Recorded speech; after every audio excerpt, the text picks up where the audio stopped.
El sistema de complemento es un grupo de proteínas circulantes y de membrana importante en la defensa contra los microbios.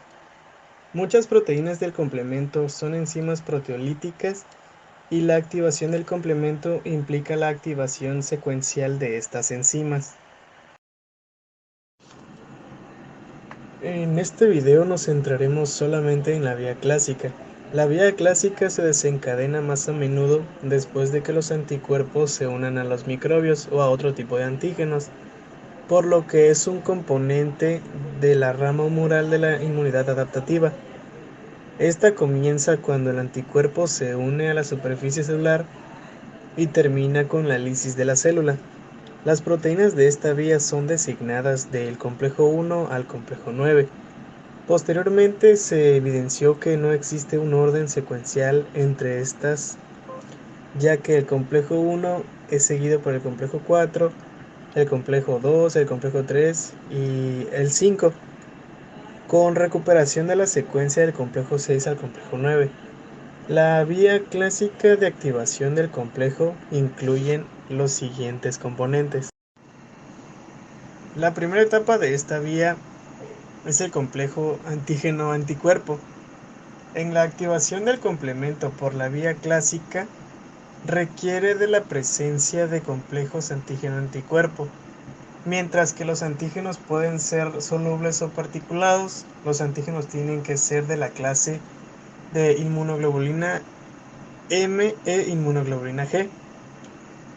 En esta primera etapa, que se conforma por fragmentos de la inmunoglobulina en cuestión, estos cambios generan un sitio de adhesión para el complejo 1, que es expuesto en la sección CH2 de la partícula del anticuerpo.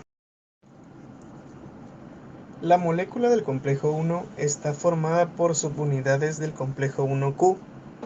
También contiene dos subunidades del complejo 1R y dos subunidades del complejo 1S. Todas estas subunidades mencionadas se encuentran estabilizadas por el ion calcio. En esta parte se desarrolla mejor la interacción del complejo anticuerpo-antígeno más cabezas globulares de la estructura helicoidal del complejo 1Q. Se requieren por lo menos la participación de dos sitios de unión para que éste pueda adherirse. La inmunoglobulina G solo contiene un sitio de adhesión por partícula. Por tal motivo se requiere como mínimo dos moléculas de inmunoglobulina G. La inmunoglobulina M, por su parte, expone más sitios de adhesión cuando se encuentra en forma de grapa. Esto explica el por qué la inmunoglobulina M es más propensa a activar el sistema.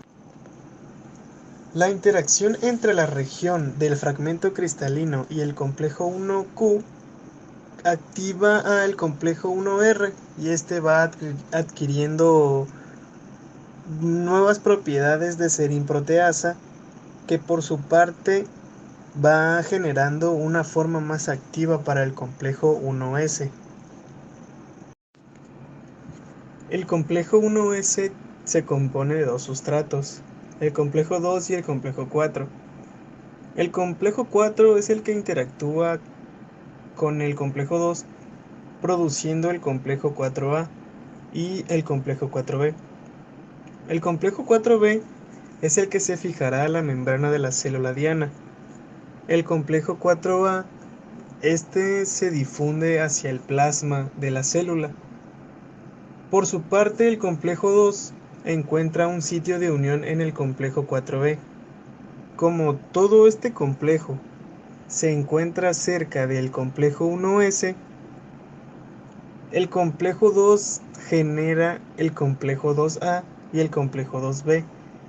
En este caso es el fragmento más pequeño, el complejo 2B, ya que este se difunde hacia el plasma, quedando unido al complejo 4B, el fragmento C2A. Como vimos anteriormente, el complejo 4B se une al fragmento C2A, quedando así a algo que se le denomina convertasa del C3. ¿Por qué justamente del C3? Porque este es un sustrato quien activa a el C3A y C3B. Como resultado podemos ver que la convertasa del complejo 4B2A, esta es capaz de generar decenas de moléculas del complejo 3B. Por ello se le suele llamar a este paso amplificador. Como vimos anteriormente, el C3B se va a incorporar a la unión que teníamos del complejo 4B y el fragmento C2A. Como podemos ver en la imagen, cómo se unen. En esta parte podemos ver cómo ya está incorporado el complejo 3B. A esto se le conoce como convertasa del C5. En esta parte, el complejo 3B se une al complejo 5 para que el resto se hidrolice, generando así el complejo 5A y el complejo 5H. Comenzando con la segunda etapa, que es el componente de reconocimiento del complejo 1, podemos ver que la activación de este complemento se inicia cuando dos o más del fragmento cristalino de los anticuerpos se reaccionen con el complejo C1. La interacción ocurre a través de subcomponentes del complejo 1Q, requiriendo para ello al menos una molécula de inmunoglobulina M o dos moléculas de inmunoglobulina G situadas en...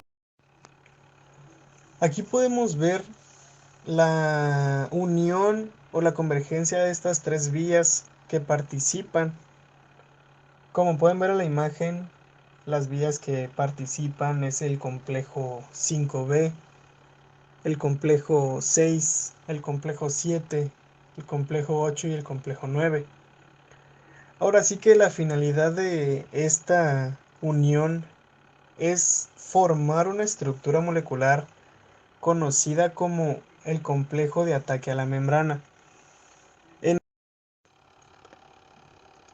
Aquí podemos ver que el complejo 5B se une a la membrana celular.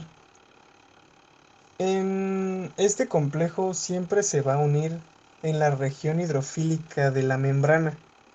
Y como vemos, el complejo 5B tiene una unión con el complejo 6, así formando el complejo 5B6. Como mencionaba anteriormente, el complejo 5B se unía con el complejo 6, dando como resultado el complejo que ven en la imagen. Este, como ven ahí, interactúa con el complejo 7. Así se va formando un complejo que comienza a exponer regiones. Continuando con las uniones, podemos ver que el complejo 8 también forma parte del complejo antes mencionado.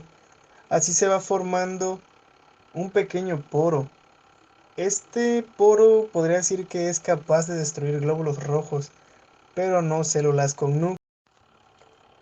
Finalmente, en esta parte podemos ver que el complejo 9 también va a unirse al complejo que vimos anteriormente. Entre todas estas uniones se va generando un poro.